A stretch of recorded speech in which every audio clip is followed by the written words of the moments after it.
Looks like we've got a new addition to make to the ongoing series that is more leaks about an Xbox system that technically doesn't officially exist yet. That's right, we've got more leaks about the Xbox Series S, also known as Project Lockhart, so let's take a look at what exactly they are.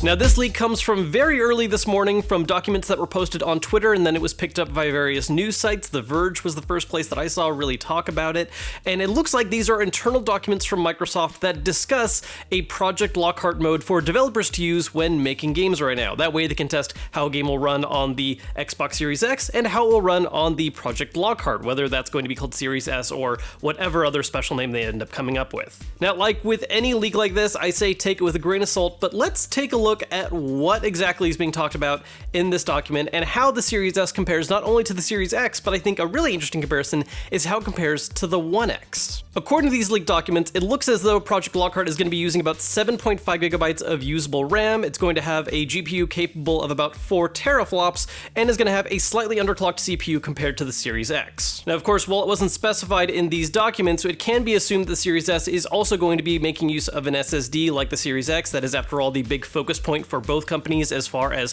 what they are changing about their consoles and how it's going to be better than the previous generation. So I think these are the 4 main points to really compare as far as how this supposed Series S stacks up compared to the Series X and also to the current generation Xbox One X. Obviously, when compared to the Series X, Project Lockhart looks to be a good bit weaker. The GPU is capable of only 4 teraflops compared to the Series X's 12, and it only has 7.5 gigabytes of usable RAM, whereas the Series X has 13.5. Now, there's a good reason for this noticeable difference in power, as all the various leaks and rumors have pushed for the Series S in the past. Again, this is not actually an official system just yet. Microsoft has made no official confirmation about any of this, but the ongoing rumors are that the Series S is meant to be a cheaper version of the Series X that will not support 4K gameplay, but instead emphasize 1080p, possibly 1440p resolutions, while still maintaining a solid playable frame rate, probably 30 frames for a lot of big name games, but hopefully we'll see pushing more like 60 frames for a lot of other titles. This is why I think it's interesting to also compare this to the Xbox One X, because while the One X is a 4K capable system, obviously it is weaker than what's going to be going on with the Series X, but it's interesting to see in what ways this next system is weaker actually than a current Gen 1. Now, I say weaker in the sense that when you look at some of the numbers side by side, yes, there is a noticeable difference, but there's a lot of other things to keep in mind about this.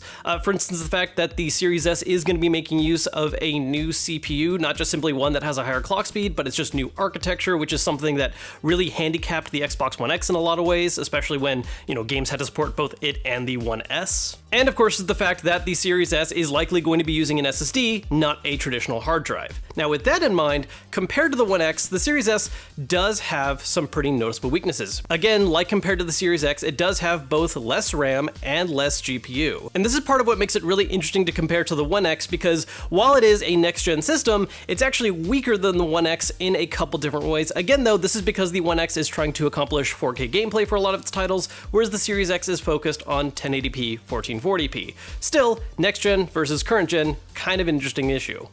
Again, though, like when we compare it to the Series X as far as the GPU and RAM goes, it is weaker than the One X. Not by nearly as much of a margin, but it is weaker. In particular, again, it only has 7.5 gigabytes of usable RAM, whereas the Xbox One X has 12, and the GPU in the Xbox One X is capable of 6 teraflops compared to the supposed 4 teraflops of the Series S. Now, something that's been a bit of a debate with this next gen is that, is teraflops really the best thing to use as comparison between GPUs?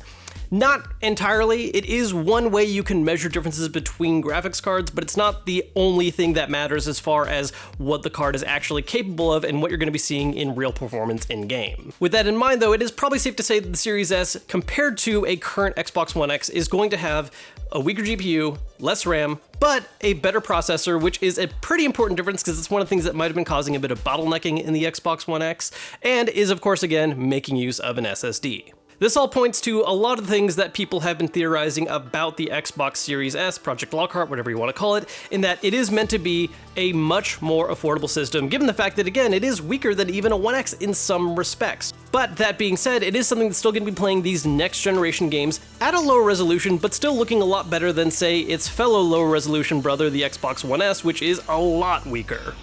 Now, while not brought up in this particular leak, something else that's been talked about a lot with the Series S is the fact that, like what PlayStation is doing right now with the PS5 having a regular and all-digital edition, the Series S may be an all-digital system compared to the Series X. Now, there is a much bigger difference going on here because in the case of PS5, the systems are identical as far as we currently know, aside from the fact that one has a disc reader and one does not, giving them what people are assuming is going to be a $100 difference. We still don't have any actual official price confirmation for any of these systems right now, but $100 is the difference a lot of people are assuming right now.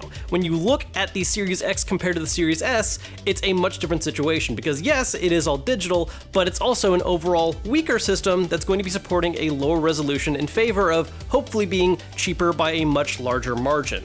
There was a previous leak that, again, like most leaks, take with a grain of salt, but rumored that the Series S would cost as low as half the price of a Series X.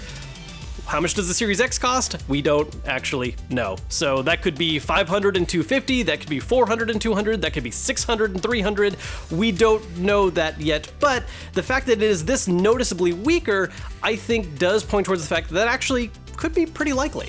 I feel a little bad, by the way, about using the word weaker a lot because that is the right term for it. It's not nearly as powerful as the Series X, but again, that isn't the goal here. The difference in resolution has a big impact on how much performance is drained by a system, and restricting the max resolution to something that's a lot lower, like 1080 or even 1440, doesn't require nearly as much power as a 4K, potentially 8K system like the Series X. And I'm gonna be honest here, for a lot of people, that's fine. You know, we talk a lot about how obsessed people get about getting to a higher resolution or trying to get the best performance out of a system, but at the end of the day, for a lot of people, as long as you can hook it up to your TV and play the games that are being released on that system, that's all that really matters. I mean, as long as it's not unplayable where it's at whatever, 10 FPS and it's 540p resolution, that would be awful, obviously. But as long as it is something that is playable, that's going to be more than enough for a lot of people out there. And having a system that is noticeably cheaper, like the Series S, I think is a potential real big strength for Xbox. Now, again, we don't actually know what the pricing officially is for any of these consoles, so that's going to be, I think, a really important thing to see.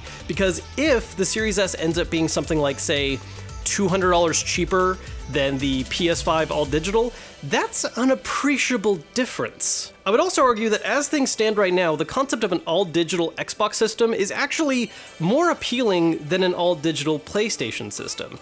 Given they both have the same exact handicap, they can only play games that are owned digitally, but Xbox has been taking the approach of adding a lot more services and methods of letting people play games digitally than PlayStation has. PlayStation offers some games as part of PlayStation Plus, which who knows if that's even going to be a thing that continues with the PS5, at least at launch, while Xbox is offering games with gold. They're offering Xbox Game Pass, which is a monthly membership allowing you to play a large library of games that are constantly rotating, and there are of course also plans to eventually roll Project xCloud in all of this, allowing you to play a number of different games over the cloud that you don't have to actually install on your hard drive.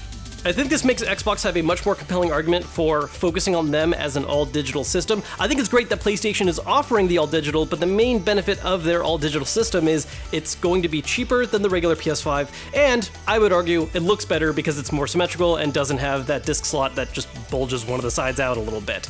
But on Xbox's side of things, while Series S is going to be a lot cheaper, again, I think there are a lot more services they offer for that all-digital approach that's going to be really interesting to just regular consumers. Now, is having a much cheaper system like this available going to cause more people to switch over to Xbox than they would have otherwise?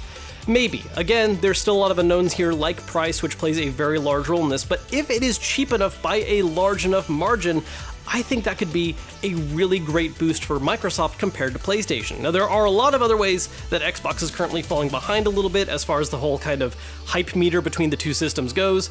PlayStation obviously has put a lot more work into talking about some of the exclusives they have coming out for their system. Microsoft right now has Halo Infinite, which is great, but as of right now, that's it. There is going to be some more announcements soon in July, so we'll see how much that turns of the tide there. But as far as just something that's going to be consumer friendly and, more affordable, it sounds like Xbox might be having a really interesting push with this Series S, assuming enough people don't care about 4K and rather just save some money and play the same games no matter what. So those are at least my thoughts on the Xbox Series S leaks this morning. Let me know your guys' thoughts down below in the comments. One particular question I do want to ask you guys is if you are currently on the fence about which system to get, you don't have any kind of hardcore system loyalty either way, how much cheaper would the Series S have to be to make you really want to buy that over a PS5? Like, what is that decision-breaking point for you? Honestly, I feel like if there is a $200 difference between them, that's a pure lock-in. If it's a $100 difference, there's a good argument, but at the same time, if PS5 All Digital is just as strong as the regular PS5, that's a little more interesting. Let me know in those comments down below, and I will see you guys later in another video.